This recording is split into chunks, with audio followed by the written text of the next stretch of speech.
Anyways, we're in the building. Super806 podcast. Got one of our longtime homies, Kuntry Dela Rosa, in the building. Super806, man, in here doing my thing. Word to your mother. Say, bro, what happened last time you were supposed to fall through? Lord. How long ago was that now? Shit, The beats GT me. Garza show? That was May. Shit. That was May 5th. Damn. Right? Oh, yeah, it was Cinco de Mayo. The day. Nigga, that was the worst shit ever. What, the show or the... what was worse? Well, I don't know. I didn't go to the show. Yeah, That's why. Yeah, I got arrested on the way back from the San Angelo show. Goddamn. For I had an outstanding warrant for a possession of marijuana charge in Odessa. So they took you from They got San me. Angelo, they drove your ass to Odessa. They got me in a city called Sterling City. A town does not even have a jail, so these dudes are just extra bored, I guess. Pulled me over and arrested me for a warrant I had in Odessa for fucking 2 grams of weed. They booked and released me, and I didn't show up to court. So for failure to appear, they gave me a $5,000 cash bond warrant, which means I've got to pay $5,000 or I can't get out of jail. The fuck? Yeah, so I didn't get out of jail. I was about to say, how you sitting here? What's going on? Yeah, he picked me up in Sterling City, and then these just didn't have nothing to do, I guess. It was, What time was it at? What time of the it was day afternoonish. It was like it was a 12. Did like you 12. eat lunch that day? Nah, I You didn't hadn't get to ate eat. anything. I didn't get to eat at all. Huh? I tried to see. I'm used to going to jail for 3 days, and at the most, and then someone comes and gets you out. So I tried to sleep through it. The first 3 days, I ain't ate shit. But they they didn't even have a jail in Sterling City. They had to drive me 45 minutes from Sterling City to Colorado City, where they actually have a jail. Yeah. So They got a badass little... yeah, Colorado City, Texas. Yeah, it's by San Angelo, right? On the way back. Yeah, it's around that area. It's too goddamn far to be arresting me for some shit I didn't know. They got an all subs and a pizza joint. It's too far to arrest me for some shit I didn't know. Odessa though. That's what I wanted. They didn't take you back to serve you one? Oh no, they did. See, I was there for a week, and again, I ain't been to jail like that, and I'm thinking this shit is terrible. And when I get to Odessa, I realized that Colorado City was play as fuck. Damn. Niggas got fucking HBO and shit. We watching was it Night School with Kevin Hart and shit? Yeah. Oh, it was player, nigga. I get over to Odessa. It's like 40 people in the cell. Motherfuckers sleeping on the floor on mats and shit. I'm in here when motherfuckers is going to prison. Motherfuckers is doing push-ups and shit. Prison, bro. They in there yeah, man, I just got to do this quick 6, nigga. 6 years? What, nigga? 6 years? What? All right, so you was on, whenever you got arrested, you was on tour or you was just doing some shows? Yeah, it was just I was a run of 3 shows that Garza had just put me on or whatever for his, I don't even remember what tour it was at this point. The last thing he did was Halos and Horns. So yeah, it's a Halos and Horns tour. Okay. So he put me on San Angelo.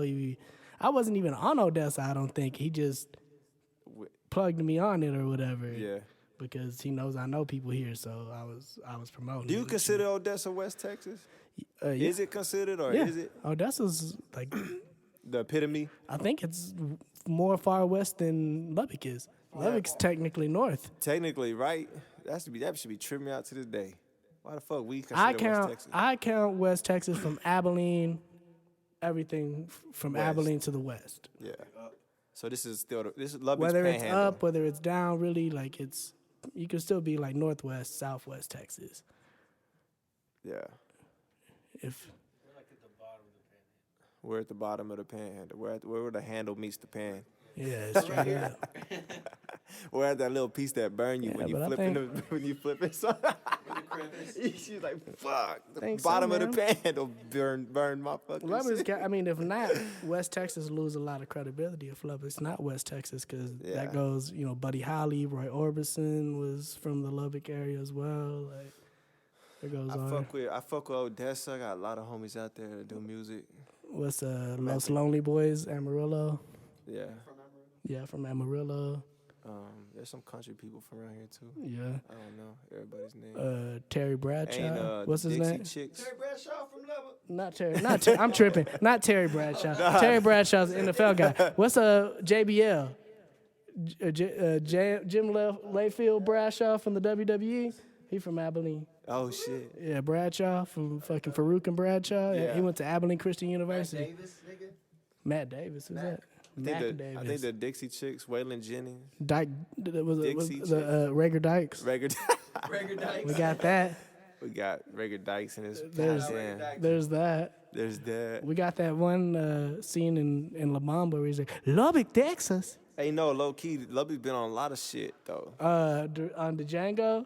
He's running for hustling cattle in Lubbock, Texas, and everybody in the crowd said, Lubbock, Texas. There's a little something out of Lubbock, Texas. Lubbock, Texas. Don't they got a movie with what's the fucking coach from Tech? Coach from Bob Tech. Knight. Oh, Bobby Bob Knight. Knight. Yeah. They have him on a movie when he was, huh? That's what it's called? Motherfuckers was so mad at Bobby Knight, and now like Paterno and fucking Penn State happened, and you're like, well, maybe Bobby Knight throwing chairs wasn't that bad. At least he wasn't fucking any for kids. real.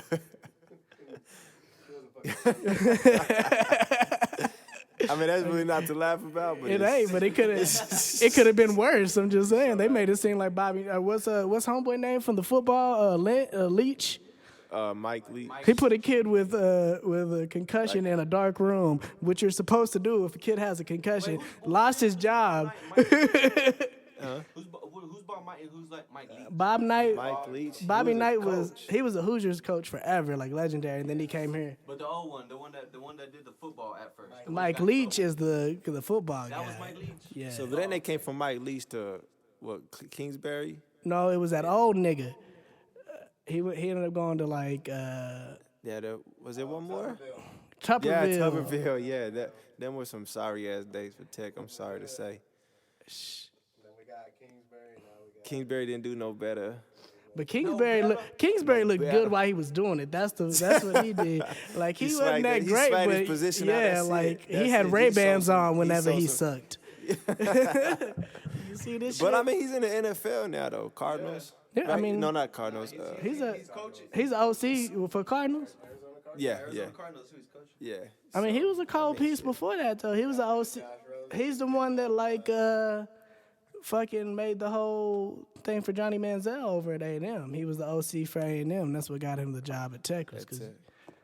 What about you've been watching Covert and basketball?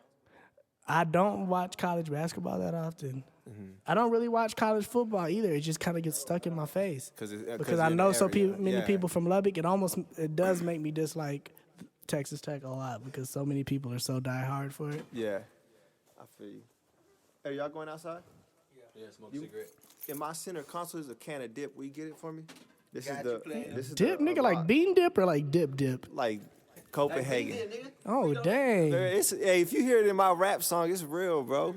It's Dipping out here, spin like dog. Copenhagen. You know what I'm saying? Dog. We dipping. What was I about to say? Every time I think about that, I think of the scene on Sandlot Oh yeah, that's true. where they all hit the tequila. Tequila. Every time I hear that tequila, the next thing I want to do is. Either that or do the Pee Wee Herman dance, because I remember it from the Pee Wee Herman movie, too. I never watched Pee Wee Herman. I wasn't fucking with him.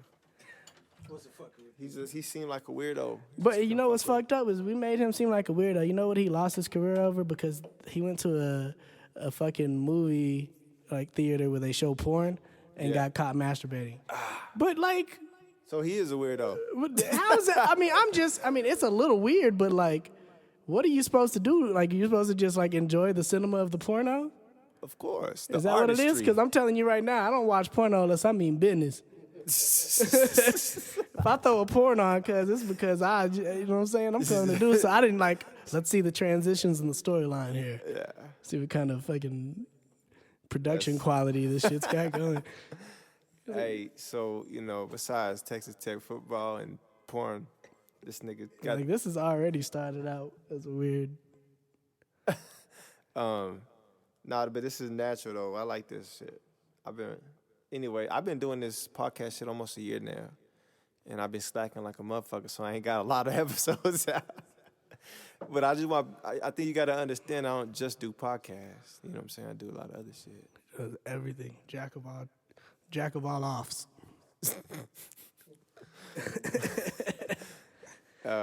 It's hard to be consistent with shit like this though. Like, you really gotta like dedicate yourself to it. Like I've seen a lot of people start podcasts over the last 2 years and nobody really follows through. Yeah. I'm not gonna lie, that was one of my, when I first started, I wasn't like on no jealous binge, but I was like, oh, so-and-so just started one. Let me see what they, like, you know, let me see how they create consistency or whatever the case is. And I'm watching game, peeping game. It's rough, man. It's I'm not a podcast. Excuse me. I'm not a podcast listener, really. I don't. But I could listen to podcasts all day. Unless I get hooked, you know what I'm saying? Unless I get hooked into something. Like, I could watch, like, Joe Rogan sometimes, but it's just clips. I ain't never sat through, like, a 2-hour podcast. That's another thing, too, is, excuse me, I like clips, too. I watch a whole podcast in clips, though. Yeah, see, I could do, like, 2 minutes intervals of what I want to hear from the fucking interview. You know what I'm saying? Yeah. Like, I don't so know. I should chop this up and just, like, Country Dela Rosa talks porn. Yeah, you know what I'm like saying? Country find, like, Rosa the fucking talks selling points. Texas Tech. Yeah. You know what I'm saying? Like, that's what I'm going to start doing. And you got to find, like, one thing I say and take it way out of context and, like, use that as the... He said he was the trade of all jack-offs. Yeah. The king of all jack-offs. Because I see, like, it feels like that's what always happens. Like, I see the headline, so-and-so says this and this and this, and then you hear it, and you're like, he didn't mean it like that. Like, he said it, like... Yeah, it always happens. It's clickbait, for sure. DJ, I'll watch something, it'll say, like, so-and-so explains something. Like, I've been wanting to hear the explanation of this. Click it, and they don't ever get to the fucking the person in the comments is always like puts the time mark and it's like they start talking about that's my nigga. That's my dog because he'll be like, yo, they start talking about this at 3. Yeah, boom, in skip there. all the extra shit. Hell yeah, bro. Tell us anybody who's listening, who's gonna tune in, who don't know who you are for your music, for your rap, for your hustle, man. Tell us about that. Tell us who you are, Kuntry. My name Kuntry Dela Rosa. Man, I've worked with a lot of artists, I guess, out of this area in Odessa. I always tell people, like, I'm blessed enough to be a local artist in, like, 3 markets. Yeah, that's dope. You know what I'm saying? There's a few markets where they consider me a local artist in Odessa and here in Lubbock, too. But so that, by definition, that's not quite local then. It's kind of regional. It's kind of regional. Yeah. Like, you're the regional manager. Yeah.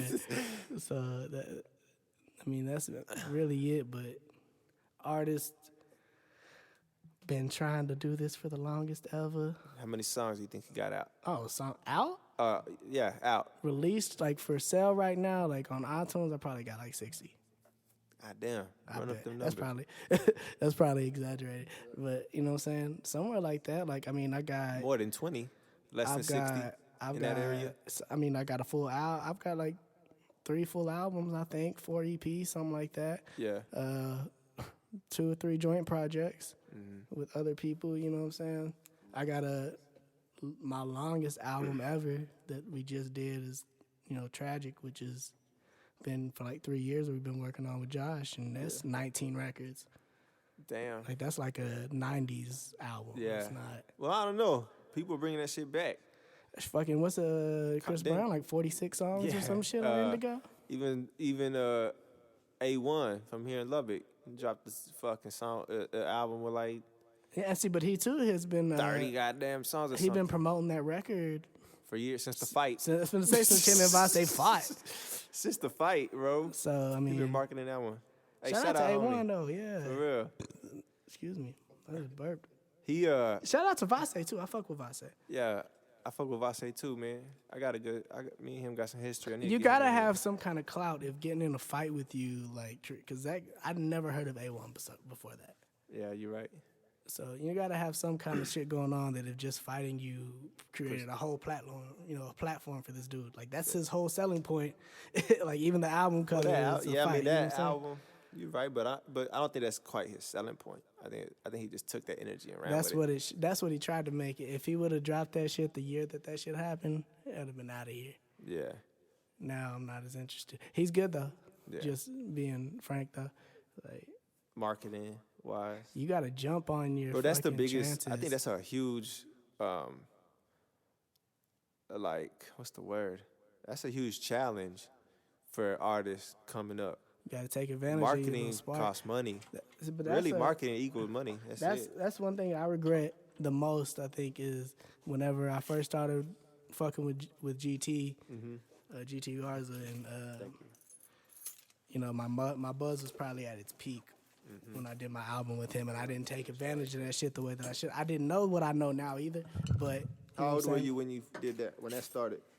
I'm 31 now, so I was probably like 26 the year I did my first album, like my first real album. Everything I'd done before that had been mixtape shit.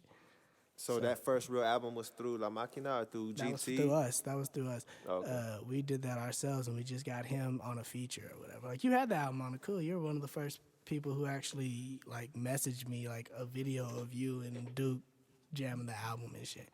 He ordered that, and he, you know what I'm saying, Ezra ordered the album on his own. Like, we had, like, the Kunaki shit set up where you could just go to you could just go to the website and order the hard copy. So That's what I did. They ordered their own hard copy, like, off, you know what I'm saying, just wanting to hear it or whatever. But Well, I remember, now that you bring that story up, now I remember. I ain't even thought about this in a long time, but shit, I remember hearing about you a long ass time ago. Shit, my daughter was probably between 1 and 3, somewhere in that area. so you know you got kids when you measure shit By age. the child, yeah. Your child's age, hell yeah. It's like I only had 2 kids, so I was like 23. Yeah, that's for real though. That's the first time I ever used that as a That's a good as measuring stick, though. That's a good as a measuring ruler. stick. Anyways, back then I remember we was at my mom's house and Duke was making some like test flyers or something for you, or something like that. For a tape that never came out. Yeah, and he's like, yeah, this dude Kuntry, you know, I'm gonna see what's up with him. He kind of told me your story. Yeah. I was like, yo, I fuck with people like that, man. Young people like me. At the time I was married. I think you were too. I don't know if I can put that out there. Yeah, I was married at that time. You had kids, I had kids. We was young, rapping, trying to make it happen. Yeah, I was like, you know, I fuck with people like that. I was like 23 years old, I think, something like that. I was still really, really young. Because I was for Still Immaculate is what it was called. Because I had Immaculate Perception before. And, oh, yeah, you was doing videos with Ewo back then. You did Not quite a with few. Ewo. With, like, because now that means that has a different connotation to it. Like, he wasn't making videos for me. I was doing videos with Adam Paul Stone. I was making songs with Zainab before. That was his clique was called. It was Zainab, Killer Mike, and my nigga Life. They were a group called Ewo at that time. But it was like, it was a few of us. It was me, it was Zainab, HD Trilla, my nigga Trice. And basically, Adam was the only person we knew that made videos. Well, good. We knew a couple people that made videos, Go Crazy, but Adam was by far the best. And whatever he was charging at the time, it was just basically getting enough artists on a record that can put $40 up each or whatever and make a video type shit. So we did that a few times. And it was like me and Zainab. And, Did that help in your buzz and what you was building? Yeah, kinda at the time and shit. It put me at the time, like I was, like I said, I'm like 23 years old, 24 at the time or something like that. Kind of a hothead, very much confrontational about it, upset that I haven't made it, and everybody's whack, and nobody's as good as I am, and no one, you know what I mean? That whole mindset, you know what I'm saying? And like I don't even think I've ever talked about this shit really. Like I had put some records out, and there was some, you know what I'm saying? Matt P has a group called Beast Mode. My boy Matt P. And I was Country Beast at the time, and like there was like a lot of gossipy shit going on, and saying that they were saying things about me, and people were saying that I was saying things about them. So you know what I'm saying? It was like some animosity, I guess. And we put out some records, and it really wasn't directed towards anybody or nothing like that. But the takeoff of it was that I was dissing these dudes, and we were dissing Beast Mode and Matt P, and it was like this whole kind of it was like for me, it was a realization that, number one, some people don't give a fuck about this rap shit. Like, like the rap thing is one thing. Like, this isn't funny. You say something about a record on me about it, you know what I'm saying? On a record about me, like this is a real situation now, and like we're gonna fight. Yeah. You know what I mean? Which was not. I mean, that's not a big deal, but it was just, you know what I'm saying? Yeah. Some people don't look at the shit like I look at it Yeah. sometimes. You know what I mean? So he's like, oh, you said that in this competition. Nah, like nigga, fuck you. Like yeah. you said this and this about, especially because I had misconstrued the situation or whatever. But you know what I'm saying? That was like the big thing that came from that was people thought I was dissing them, and it kind of turned into a beefy situation. And then me and Matt met, and like, we've been like best friends ever since. That's my nigga. Like that's one of the coolest people I've ever met in my life. Yeah. But I just like it showed me just how to. It showed me how to move around rap dudes, man. Like a lot of cats, and unless you hear someone saying something to you, you know what I'm saying? Like niggas gonna tell you whatever. Yeah. Like I always feel bad about it because Matt P is the nicest nigga I've ever met in my life. Like super funny. cool, man. And you know what I I know mean? Matt P. I think we went to school for a year in high school, I think. Something like that. Super cool dude, man. After I met him, I was like, damn, I feel bad that he even thinks I was saying something crazy like that about him.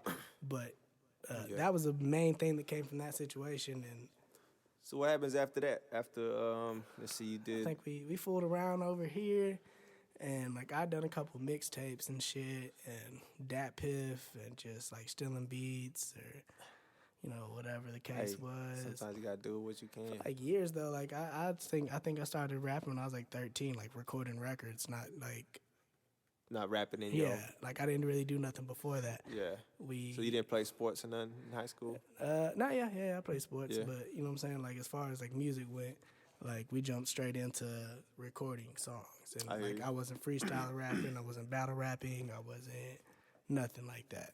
So we jumped straight into recording records.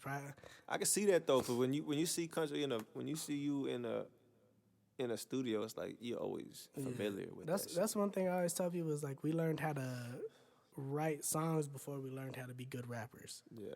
So we understood the structure of what it took to make a song before we knew how to be good at making songs. Yeah, I hear you.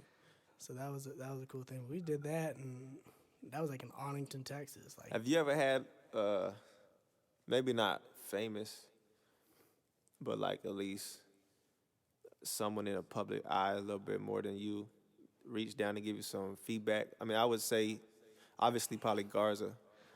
G. What's some of the best advice you got from like somebody a level up or two? Yeah, I mean Garza always like our whole relationship is basically just him scolding me about what I'm not doing right. Shout out Garza. Yeah, that's my dog. So I mean that does mean a lot though for somebody who's doing something, because like he makes a living off this, to set down and like write you paragraphs about what you're not doing right. Yeah. You know what I'm saying? So he obviously give a shit about Yeah. what you're doing. I don't know, man. It's hard to put a finger on it because like the market changes now Yeah. so frequently that the advice that that I was getting at first doesn't really apply now. But I mean, the best thing I've been told is just the work ethic. Is, you know what I'm saying? What I've always been told is I don't work hard enough, and like I agree. You know what I mean? You And, agree that you don't work hard? Nah, I don't work hard enough. If I worked harder, I would be somewhere else. You know what I mean? Like that's something to come to terms with at some point. Because if you sit down and look at what you've done, and I guarantee if you sit down and think about shit, So you- like yeah. there's something you can think of that I just. We can blew utilize it your off. time better. Yeah, You can I- utilize resources better. But yeah, definitely. Like you got to work hard for your shit, and I didn't work as hard as I should have. And if I would have realized sooner, maybe something would have popped a long time ago. Yeah. But that's the whole. That's something I was That's the thinking whole about. process. Is just learning. Yeah, the process. That's what I was thinking earlier. Like the process is actually a process. Yeah, if I It's think not like nobody gets lucky by like, let me decide to join the process, but let me just go on chill mode in case I get lucky.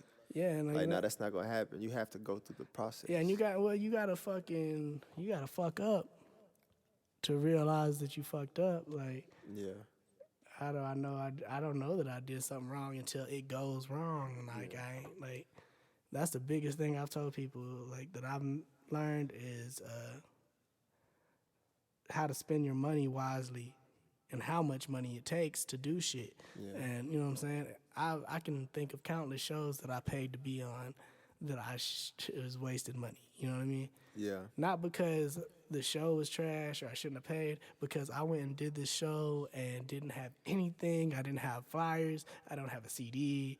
No yada, merch. yada. You know what Yeah, I'm no saying? way to get your money back. Yeah, I did absolutely nothing to give them something tangible to go find me afterwards. To take home. Right.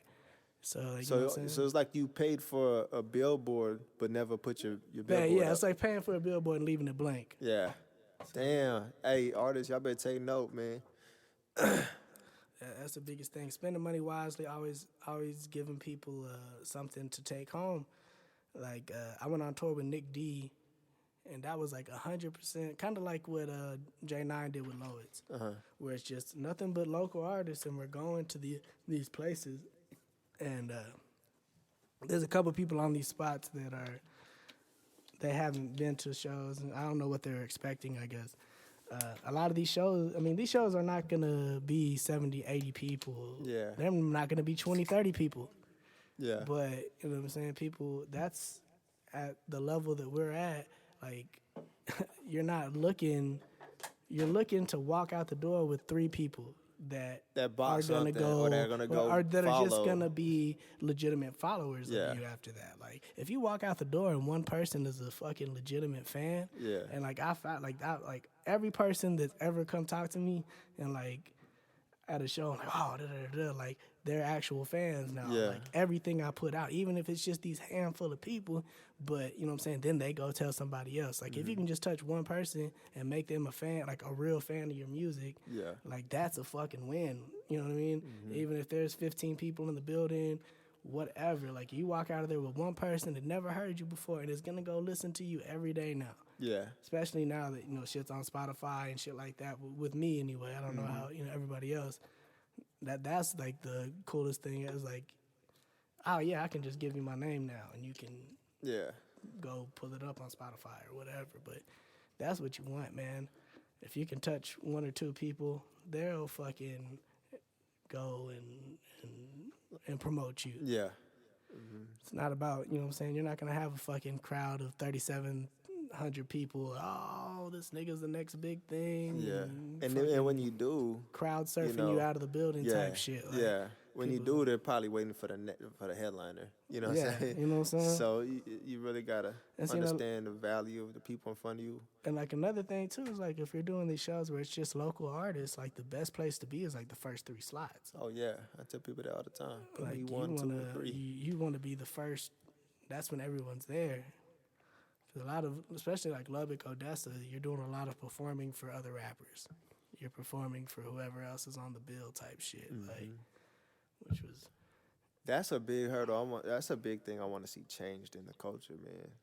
Don't get me wrong. I love all my local rappers and artists. I fuck with everybody heavy. But there's got to be something that changes. We only that market to each other. That's the Yeah. problem. It's I like think we if have- everybody brought 5 people, you go to a show of, you know, But even 10 then, artists. it's like if I bring 5 people, it's 5 people that probably done heard you. Yeah.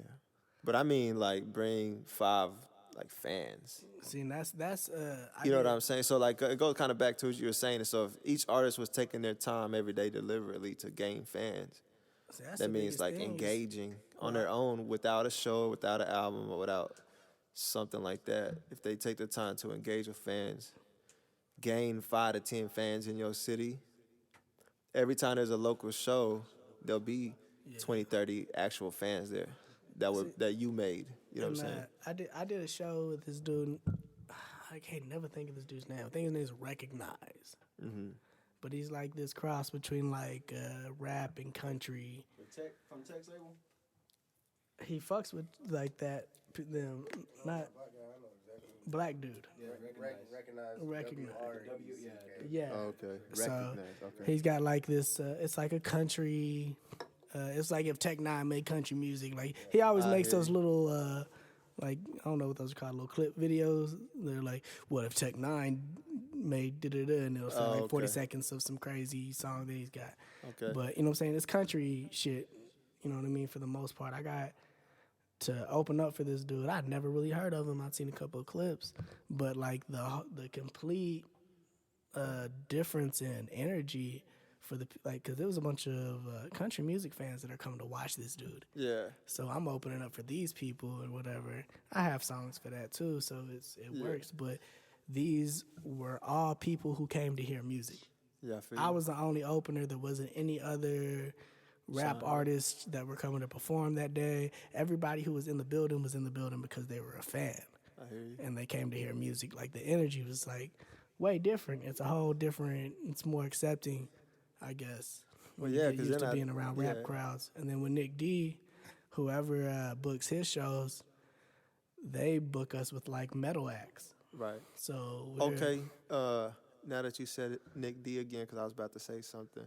Shout out to Nick D, because he did a whole, what's it called, like campaign where he was going around to other shows and passing out his CD free. Yeah, like And it's not just no middle of the mall printed at Walmart CD. fucking, yeah, his album is like, his like professional if he was artwork. if he was passing out "Don't Want to Die in a Small Town," like that is a legitimate album, like one of my favorite projects from anybody, top to bottom. And it's an album too. It's not Produced like a mixtape. himself. It's not a Like, Jack Beats. It ain't none of that. It's an album. and it's, you know what I'm saying, content. Yep. But that's one of the cats that just fucking pushed himself into the, you know what I'm saying, into something. Yeah. Is there any more beer over there? Might be a beer somewhere. You know, smell this. I don't need no more of that. No, Shit just tastes like rubbing alcohol. Telling you, dog, I'm gonna hook your line up right here.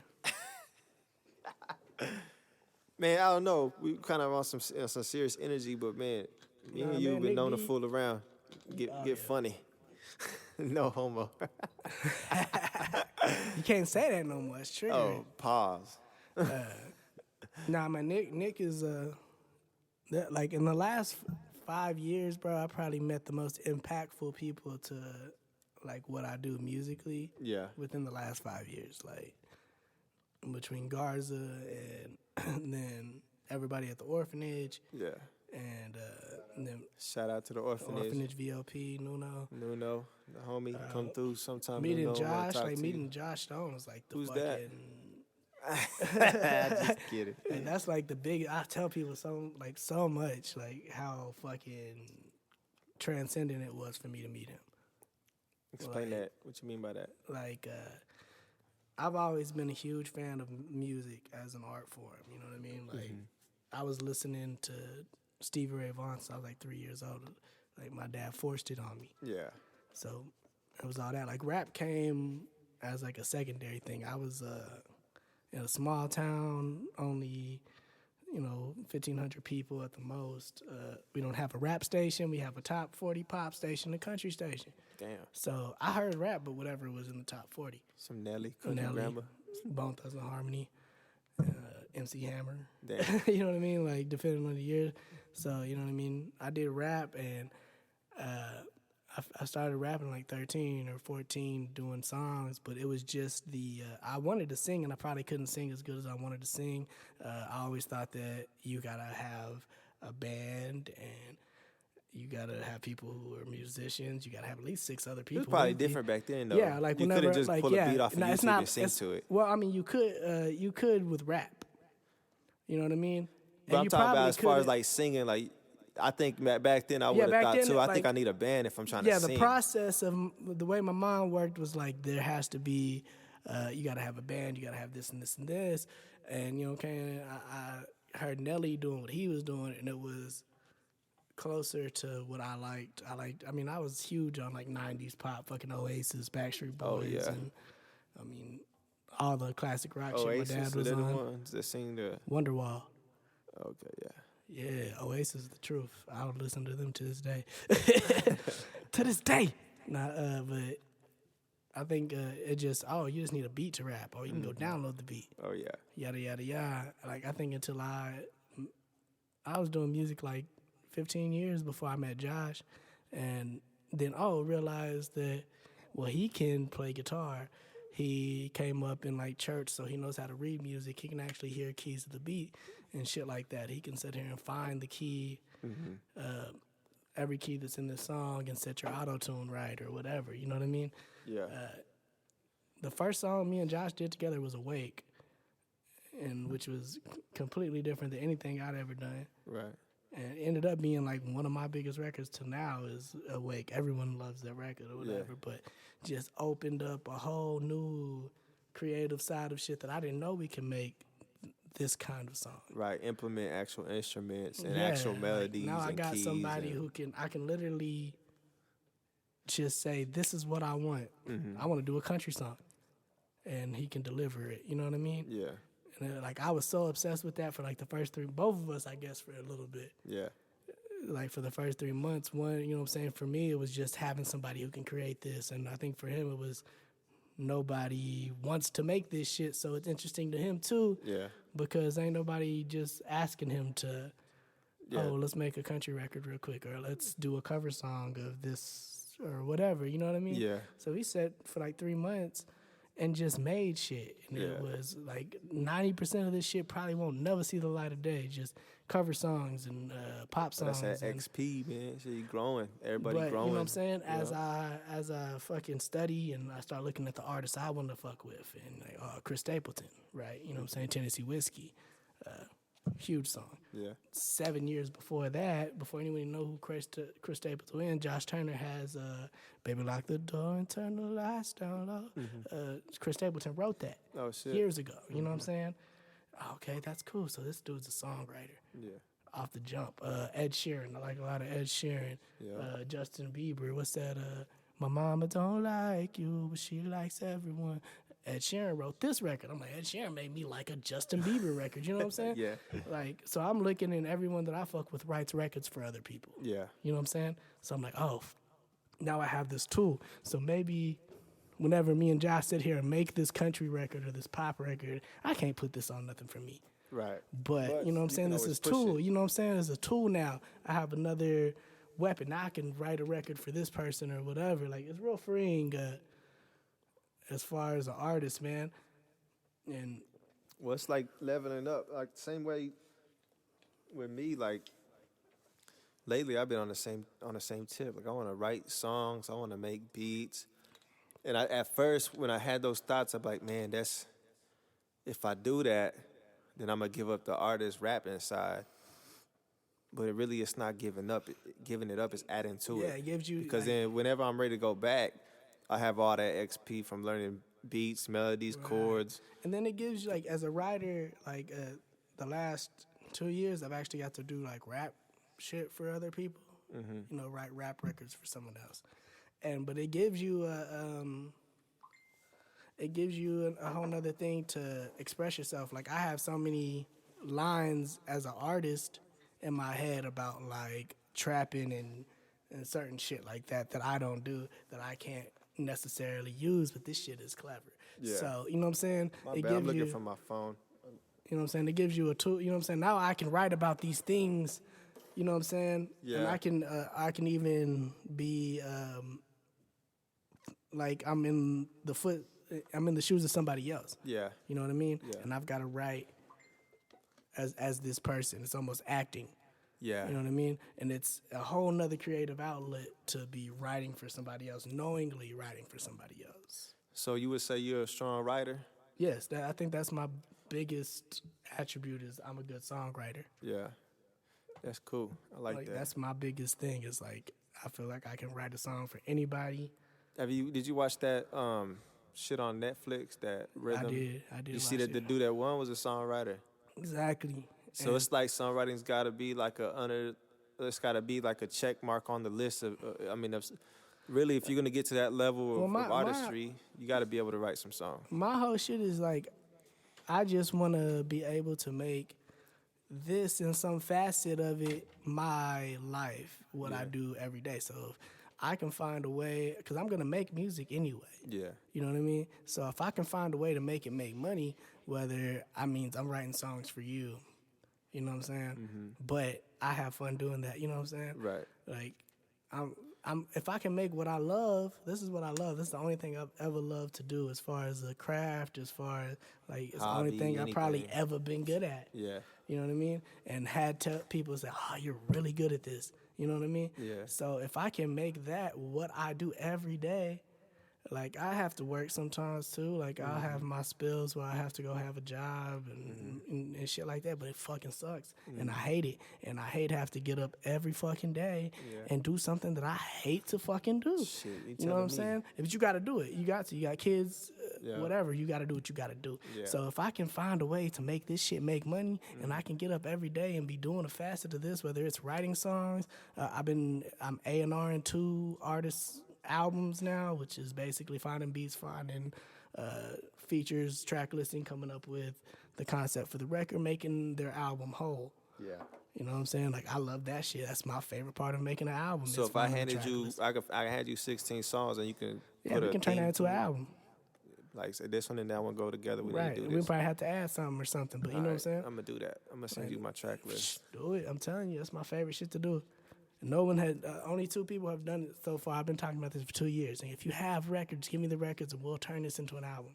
Like, that's my favorite shit to do. Yeah. That's why my album is taking so long, because I know what I wanted. So you take a lot of attention to detail. Yeah, I mean, I've learned that more lately. You know what I'm saying? Like, everything that I put out and called an album has a meaning. Small Town USA was like the album I was waiting to do my whole life. Like that was supposed to be the last shit I did.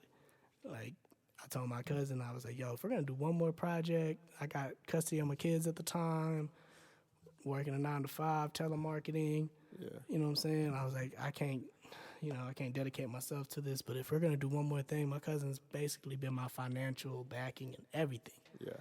It's like, if we're going to do one more thing, then let's do it right. Let's do an actual record. Let's do original beats. And I'm going to do something for my people where I come from, because that's my biggest complaint was Yeah. coming up in rap from a small town So it's and not almost feeling like like- we had a voice. So I made Small Town USA as supposed to be, this is it. This is the last thing. This is what I'm leaving you with. Almost like you buried me back in my hometown type shit. So this is my last. It was just a fucking portrait of what it's like to be from a town that small. Yeah. Not a lot of minorities. You're in a little town, and you are hip hop. Yeah. But you know what I'm saying? Yes. At the time, there was no voice. I think no one was talking to me in rap, Yeah. and I was like, shit, I gotta make something that is talking to. There's a kid in my hometown sitting over here just like me right now. Like, I love hip hop, but none of these motherfuckers are talking for me. Yeah. They're not talking about me. Yeah. But so we did Small Town USA, and my buzz rolled from there. You know what I mean? GT Garza got on board from there. It's like, And you know what I'm saying? After that, it was like, okay, yeah. there's something to be done now.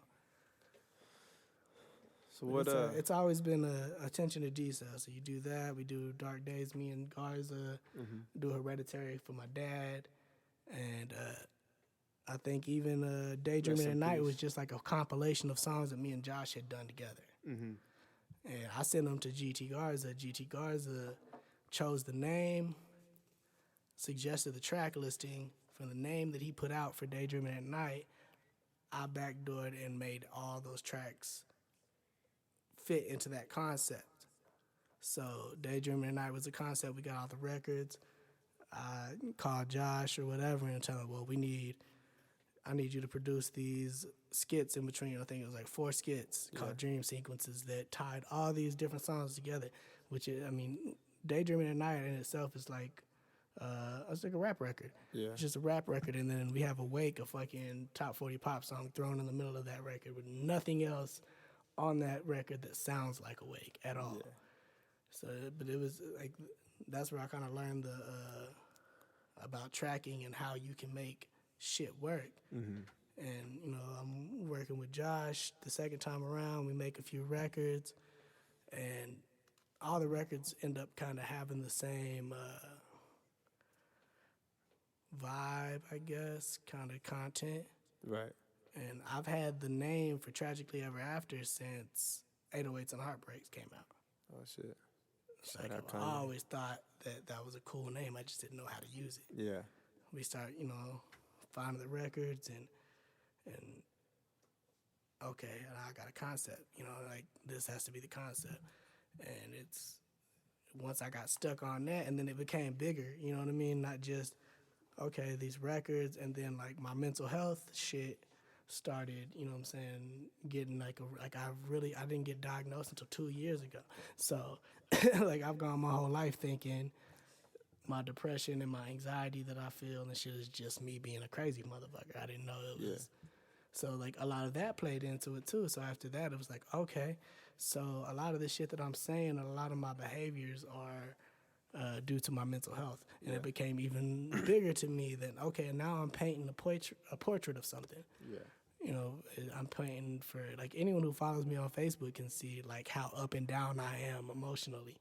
And that's exactly how the album is. It's like the highest of highs, and you're happy, and you're partying, and you're having a great time, and then Boom. snap, and it's the worst day you've ever had, and everything is not worth it, and you know what I mean? Just depression and shit that I didn't know. So now it took me 3 years to put this shit together because it means something to me and the narrative means something. And I've had enough songs forever to put it out, but now it's like a bigger scheme to it. It means something to me and something that's important to me. You have like an estimated date for it to drop or anything like that? Time frame? I'm hoping by New Year's, we just like wrapped this, like, because I've had enough songs forever. But there's a bunch of like clips. That's all we did was go back and just add clips to the end of songs and the beginnings of songs that add narrative Right. to the story that it, you know what I'm saying, that it tells. So we got all that knocked out. Josh basically just has to do like a run through everything and do his producer thing and Touch it up and shit. make sure that everything sounds like it's one album. Like I just sent him the track list and all that. So just make sure that everything runs together and the fade out. I'm such a like picky person about how shit fades out. Like if That's the song crazy. fades out too quickly, like I just like it's too abrupt type shit. I wonder if I'm not detailed enough, man. I'll record some shit and be like, put it out. Well, see, Put because it out. I don't give a fuck. I'm not Do you like the way this fades out? I don't give a shit. Put it out. I'm not real detailed as far as like my recording. Like I'm quick about that. You know what I mean? Yeah. I record it real quick, and if it's just a song, we'll put it out. But like, I'm an album person. I'm a headphone. There's headphone music to me, and there's car music. Right. And I like headphone music. I like music to sit down, and I want to hear from number 1 to number 25. Yeah. You know what I mean? Or number 10. Like, I want to hear your album front to back, how you put it together. Right. And See, even with me with my track listening, you know what I do? I send them to get mixed and mastered. However they come back to me, I'll literally just start moving them over in no particular order into a folder, naming them 1, 2, 3, 4, so on just so. throwing them. And I'm like, that's the way it was meant to be. Yeah, The see, universe and put that together. See, I guess, like, I may, like... I might do a little, like, I'm just going to, like some roulette type shit. I'm just going to, boom, push it up, see if shit moves around. Boom, okay, that moved. Okay, fuck it, we're going to call it. You know what I'm saying? That's it. Like, the way I do shit is, like, I have, like, 4 or 5 records. All right, okay, there's a bass for something here. And now I'm looking at shit, seeing how these songs sound, and consciously now I'm making songs to go Around at over. this part. You know what I'm saying? Yeah. So this song.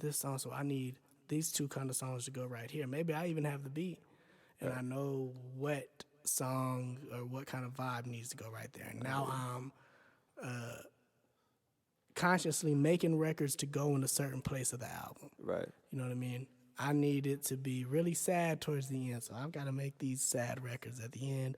I need, you know what I'm saying, an explanationary record for why I'm finna go do this. So, you know what I'm saying? So, Yeah. especially when it's supposed to be like semi-narrative going on.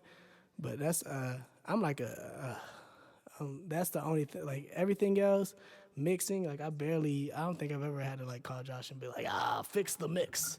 Yeah. I don't like how this is leveled out. But like what song needs to go here, and I hear you.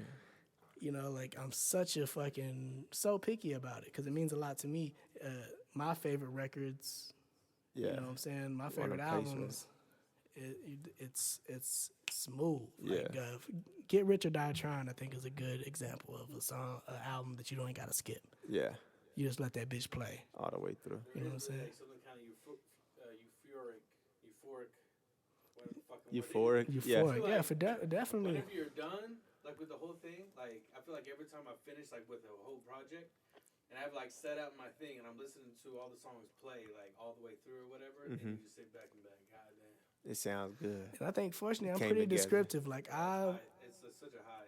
I didn't realize until I got here the other day how many notes I've already sent Josh about shit Yeah. that I wanted to do, and he's like, "Oh, look, it says right here that we got to put this clip right here at 2:30 seconds." I was like, "Damn, did I send you that?" He's like, "Yeah, I don't remember doing that." But like I'm pretty like I always feel bad when I do it because it's just me and Josh. Like I was telling you before, like me and Josh's work shit has been like our work relationship was mainly just we're both sitting in a house together not doing shit. Like let's make a bunch of songs, and it ended up being a bunch of shit. So Yeah. it's really heavy just to try and find, like, if I send him something, especially now, like with the Bluebird thing, it's like we're trying to figure out how much I gotta owe you now or vice versa. Yeah. And like I really, really hated like before, like sending him all these instructions for like 16 records. Yeah. You know, to do like basically for free. Yeah. You know what I mean? Like it's nerve wracking, but like that was the cool thing about him was that he was so invested in the music of it. Yeah. You know what I'm saying? That he didn't care about nothing else. And you know what I'm saying? He has a genuine love for the songs that we made. Yeah. So you know what I'm saying? They're like kids. He has fun with it. Yeah. Like just like, you know what I'm saying? Like for me the fun part was making the records, and like for Josh just pulling teeth. Like Yeah. like, For real. he likes to mix, but like Sit there and hit recording to- and well, undo just and that, recording and not undo just that, and but like record, I then make undo. it, like whenever we got together, I was making work. Like, Yeah. you got to make a song with a guitar and like from top to bottom, nigga. Like I Fine. can't, Yeah. like I was. I'm so like structured in my brain. Like I like to know what's happening, and so like when you come in there and it's like nobody like really has parts written or something like that. There's something in my brain that says like fuck this, I don't even want to be here. Yeah. I hear you. And like, I work like that's how I work. Like is Blank, like a blank off, sheet. you know what I'm saying? I work faster than everybody though, damn near. Like me and Josh make songs in like hours, like top to bottom though, where he can play guitar and play bass and plays drums Yeah. and make them on the fly. Like that's like my biggest thing. Working with other people is like I am not gonna write a verse off a beat that you sent me 3 weeks ago and just come lay the verse down. Yeah. Like I hate that. I hate it. But if I write a verse in 3 weeks and go try to lay it down, like I'm not gonna It's not like gonna the be verse same. anymore. Yeah. I hear you. Yeah, I have to try to understand that too, from that standpoint. But it's so fucking boring, bro. To be like the dude in the room to just have. But see, that's another You thing know, too, since though. we- It depends on, because I can write a verse in like 15 minutes. I can write a full song in like an hour. I think me and Josh have done some songs from beginning to end in a couple hours, you know. Everything I've done with Josh, I think, has been from scratch. Yeah, I think the last one that we all kind of worked on together took like 5 5 hours. hours. From starting from like finding the kick drum sound. You remember that Religious Digits one we did? That one took only a couple. If Yeah, not, did it? Or did it? It was a couple, yeah. It's a couple I think hours. Awake took us like 2 hours. Yeah, that was quick. I think Well, the original like making of it was quick. the making, not the mix, and like he goes back and adds shit. yeah. But like the skeleton of the record is usually quick. Like See, and that's what, like this song that we did, Religious Digits. Like he made the beat in a few minutes. It seemed like I recorded the fucking hook and shit. Honestly, I wrote a whole different hook while he was making the beat. Whenever the beat was done, I just started freestyling the whole shit. Came up with a whole different concept and everything. But again, I go back to once it was done, I was like, this is done. Fucking just put it out. Put it out now. This thing, I was I'm like, like, wait. I was like, Let's mix it a little bit. let's drop this bitch today. yeah, that's one thing. Like, and like I said, like I guess I've never really talked to Josh about how he feels about it, but like everything I've done is like put the beat on, turn the auto tune on, and let me just sit in here and find it. Yeah. Most of the time it's fine, and sometimes it's just like, fuck, man, I guess I'll go do something else. Yeah. Because I was gonna say, like, I can understand, because I'm pretty quick though. You know what I mean? Like you're looking at like a few minutes of me maybe trying to figure it out. It's kind of like what you said, though. I mean, I had been recording mixing for a while, and not like super good, but I was decent at that point. But all that time, like from that, your album was the first album I've ever done. Yeah. That Art of a Dream. Yeah, Out of a ever. dream. Good And it's got, bro, I listen to those records and they're mixed hella nice. good records. Bro, hella like, nice. That's all. Like all that shit is just like all right to me now. Like I just feel like kind of like what you said earlier. It's just all XP. You know. It's Yeah. learning. And that's the one thing, like, I was telling people, is like, I've gotten so, like, I'm comfortable. Josh knows how I sound good. He knows how to make me sound good. Like, I've never given him any instruction Yeah, on same. anything he's mixed for me. So it's Same. like, I send you the record, anything. I that gets trust, added. like, yeah, yo. I don't have to tell you nothing. You know Yeah, what I he's sound. good enough. The Yeah. only thing I ever get, like, yeah, put the harmony thing on there. He know what he's talking. Know what I'm talking about. No, I'd be like, put that little thing that make the beat stop, like, and he's like, all right. See, and that's what he's really good at for me, is like finding these break points in Yeah. the beat, like, and To making it stand out, drop yeah. or. I learned that from him. He's probably heard some of the songs I've sent him over the last couple of weeks. After I learned, I put him in everything. Everything got 100. Fucking. De Niro was nice at the end. Which one? Oh, yeah. I know. How we do it. Yeah. P while y'all are doing this. Go ahead. Come sit in my chair, Josh. But I was gonna say, since we started Brown Bird, man, I found a love for recording, bro. For I love sitting here recording. and just letting these people, because here's the thing that I found, Josh. Is a lot of times they have this anxiety. Like, I remember too. I'm like Kuntry. I was 13 years old too when I started rapping and recording in studios. The very first time I went to a real studio, it was this guy here in Lubbock off of 50th in Frankfurt at those garages over there. He did bluegrass music in that studio. Oh yeah. And I freaking went in there and did a whole rap EP, and it was garbage. Oh, yeah. He couldn't mix it for Yeah. shit. But I remember the anxiety I had being in there thinking, it's this guy's time. I got to pay him per hour. Like, all these things are on my mind, not letting me actually perform. Yeah. You know what I'm saying? So when I get here with an artist, my first thing is like, break all these barriers. Oh, for sure. Stop all these preconceived Yeah. notions. And let's just rap, bro. Yeah, I feel let's the just same have way. fun. And then 99% of the time, they're like, I'll tell them too, no, that sounds too, like you're reading it. Let's do it this way, drop it, do something there. And they're like, dawg, I appreciate you. I love it that we could come in here and you give us feedback that's going to make the record better, not just hit record and send us with a Yeah, project. for sure. That's another reason why I didn't want to charge an hourly rate, because I didn't want people to think that they were rushed. Yeah, So I wanted to make sure that they had enough time, like, for the song to come out good and everything. yeah, Because that's the most important thing to me. for sure. As long as the song sounds good, fuck it. For real, though. Especially at this point in our area, there's not a lot of artists that are, like they would say, made it or made, or up there or anything like that. So, Dude, there are some talented fucking people here. So it's many. so wild to me. we'll see. We'll see a breakthrough this next year. And I hope Brown Bird Studios has something to do Got with it. Adam over here performing in Dallas. Hell yeah. I seen that I shit. still- How was that? Was it good? It was dope. Met some people. Chopped it up with some folks. I met this one girl who said she was she had her own magazine thing, and she was gonna get a spread for me on that hoe. Nice. So yeah, spread it for me, baby. Spread it for me. But yeah, that's what I've been doing lately. Just that. Going and coming, coming and going. Going and coming. And just steady coming. Sometimes it's just coming. Yeah, no. We got a lot. Damn.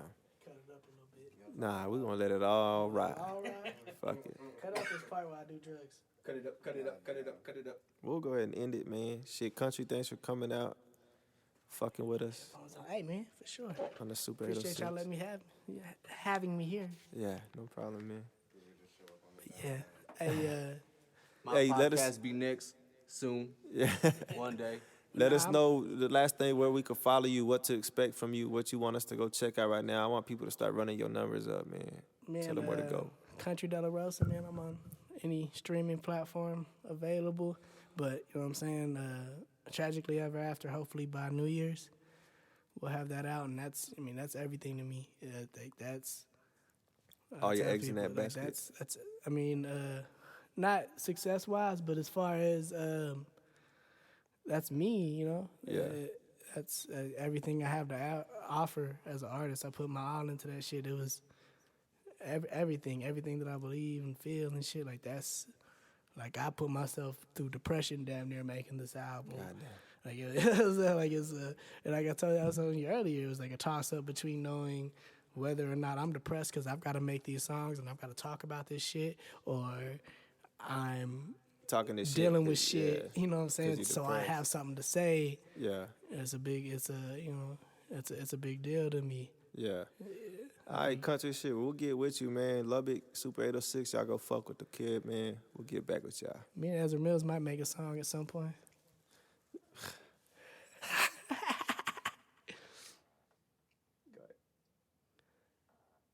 Five.